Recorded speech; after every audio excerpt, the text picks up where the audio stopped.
this form was first discussed and first brought to me by Michel Sarda, who did compiled the text for this work. And that became the means of a study so that I could really look at what the Requiem itself is about. And we have Requiems that have been written throughout the ages in many different ways, in many different forms. But within that, there's a sense throughout the work of initially recognizing the grief of those who have suffered a loss, of experiencing the rage and hurt of that loss. We can't deny the pain of the loss, and I think of that as being the second part of this work. And from that, we have to also focus on hope for how we can overcome the loss, and that's what I think of as the third part. And finally, what was so clear in the format of the old Requiems, and we have here as well, is the sense of release and letting go and saying, we will continue, and we hope that we will grow from this, and we'll honor their memory. Actually, the work was composed in 4 parts, but frequently in performance we group that into a first half and a second half. The first part consists of an homage to the Native American people, and placed in their land and with their ideas, and the ideas of my friends who are Native Americans that I work with, in that we all share an open sky. This vision is shared by all people in the world. There are no boundaries in the sky. And that's how we initiate the first part. Then we continue with the parts of the Mass, the Requiem, Aeternam, and the Kyrie, which is set as a fugue, by the way.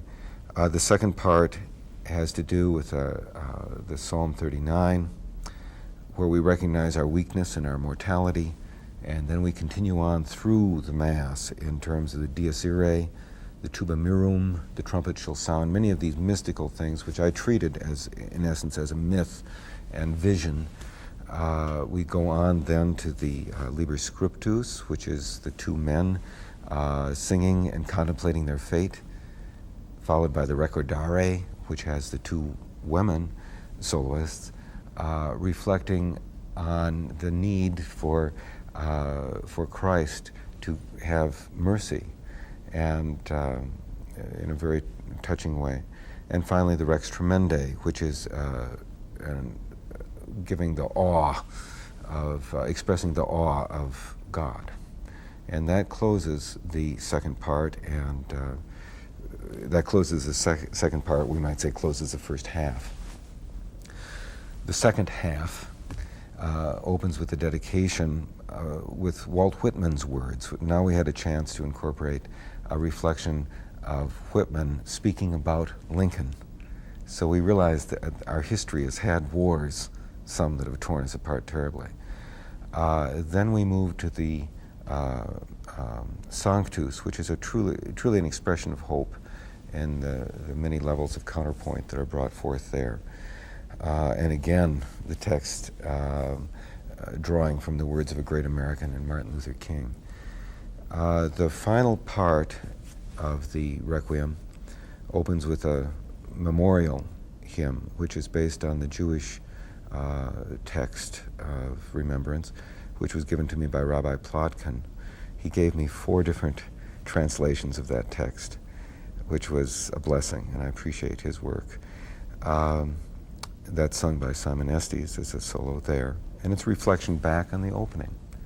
This is followed by the number 13, the Lux Aeterna, which is a statement by the women's chorus in a cappella, and is the most ethereal of all of the movements, and most mystical perhaps. And finally we close with Libera Me, which is in essence, let my spirit be free, and release. And that's how we close this part. We've just completed the first half, in which we've seen an embracing of the pain that was experienced, and perhaps some of the rage that we all feel at the loss and stress. And now was a very important time for me in this piece to turn towards the hope that we can have. We can't, I don't feel we can leave ourselves with the darkness. We have to look towards the light, and that's what I tried to do in the next, particularly the next two pieces. The dedication uses the text from When Lilacs Last and the Dooryard Bloomed by Walt Whitman, a very interesting, intriguing text which portrays a sweetness of remembrance, the nostalgia for the ones that we've lost. And from that, we move on to the more active, encouraging statement for the Sanctus. And in this case, we have the text of the Sanctus, which is sung in Latin, mixed with the text based on the ideas of Martin Luther King's famous I Have a Dream speech, where I was using portions of the text and putting them in verse so they could be sung, and bringing this text out in a way that the statement can become a musical statement. The two texts intermingle, and you'll hear the choir singing Sanctus, the voices, the solos, glory to God in the highest, and there's this lifting and lifting. And when we have arrived at this sense of hope, then we realize the statement of Martin Luther King, I have a dream that one day we sit at the table and pray. And it's a wonderful statement. It's a wonderful idea that he's given us, and we all can be very pleased to be Americans when we understand that kind of thinking is part of our history. The genesis of our involvement in this project was interesting because the music came to me almost out of the blue without introduction from a third party. And I studied the score and listened to the recording of the first performance that had been done in Phoenix, Arizona, and I was immediately taken with the accessibility of the work. It has beautiful passages, and yet it has great craftsmanship in the musical composition. But the thing that I was more interested in was the fact that this was an eclectic kind of work that was designed to draw together both cultural and ethnic values of our society, utilizing the form of the Requiem that has existed since the 11th century as the framework for it all. And it began to appeal to me that if we were going to do something by way of celebration that helped us to remember and celebrate the end of the Second World War, this terrible experience that we went through, it ought to be something that draws together rather than divides. And I felt that musically this work could do that, especially since they were proposing that it be performed in Washington, D.C. and in New York, two of the major cultural centers of our country. And it was particularly intriguing to think of doing a performance in the Cathedral of St. John the Divine in New York City because of its reputation for doing so many things by way of outreach to various communities of our country, and besides it being a wonderful ambience to perform in. Then, of course, the Kennedy Center, a cultural center that befits any kind of musical presentation, especially if it has to do with the country in general. I was also taken in the context of the music by the fact that it drew from not just the Christian heritage, but included the Jewish heritage as well, and even had allusions musically to Arabic culture.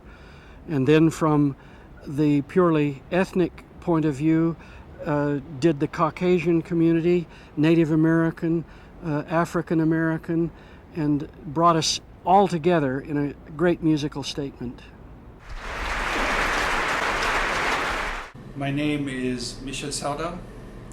I live in Phoenix, Arizona, and a few years ago, after the roadnecking riots in Los Angeles, I felt compelled to make a statement in order to bring the American community together.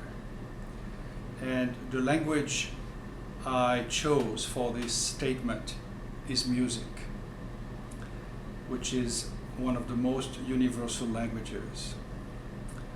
The piece is named An American Requiem, and I commissioned it to Dr. DeMars, who is a teacher in music composition.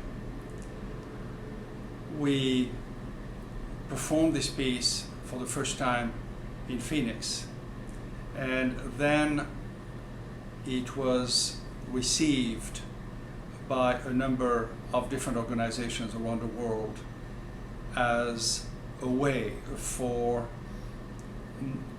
okay, take two. We premiered the work in Phoenix, and then this music served the purpose it was written for, which was to bring people together at a spiritual level. Break. How does that go so far? It's fine. Fine.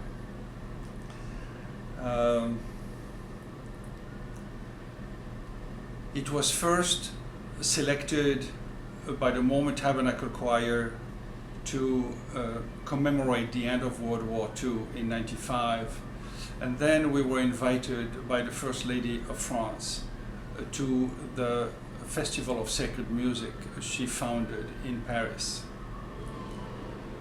We have also produced memorial performances of this AmericanRequiem several times as a memorial for 9/11. The first time in 2002 at Symphony Hall in Phoenix, and the second time also in Scottsdale, Arizona, with the attendance of the then governor, Janet Napolitano, who is now a member of the government. We would like to introduce the families and heroes of 9/11 to this beautiful work as a way to maybe elevate their grief and their sense of loss to a spiritual level. And we hope we can accomplish that together. Say that one more time at the end. We hope we can accomplish that together. And I hope we can accomplish that together.